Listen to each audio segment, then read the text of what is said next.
Train میں نوجوان بھکاری بھیک مانگتے مانگتے ایک سیٹھ صاحب کے پاس پہنچ گیا۔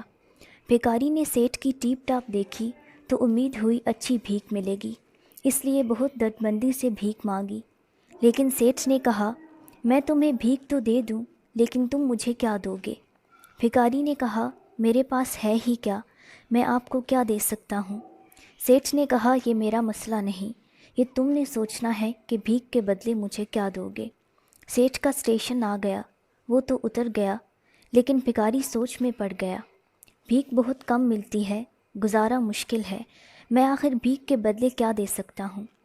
آخری اسٹیشن کے پاس بہت جوہر تھے، وہاں جنگلی پھول تھے۔ اچانک اسے آئیڈیا آیا، میں بھیک کے بدلے پھول دوں گا۔ اگلے دن سے اس کی آمدنی بڑھ گئی، لیکن آہستہ آہستہ جنگلی پھول ختم ہونے لگے۔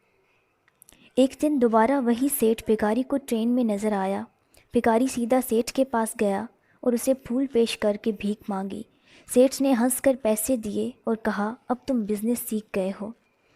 کائنات میں سارا نظام لین دین پر کھڑا ہے، آپ نے کچھ لینا ہے تو کچھ دینا سیکھو۔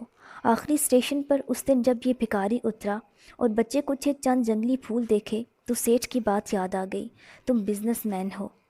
اس نے سوچا، ضروری تو نہیں کہ جنگلی پھول ہی بیچے جائیں، میں بزنس مین ہوں، کچھ ایسا کیوں نہ فروخت کروں جس کے لیے مجھے مانگنا نہ پڑے۔ اکثریت نوجوان کائنات کے اس نظام کو سمجھنے میں دیر کر دیتے ہیں۔ وہ شروعات میں بھکاری کی طرح مانگنا تو سیکھ لیتے ہیں، کچھ دینا نہیں سیکھ پاتے۔ اگلا درجہ سیکھنے میں زیادہ دیر لگ جاتی ہے، کیونکہ وہ ایک عرصے تک خود کو کچھ سمجھتے ہی نہیں۔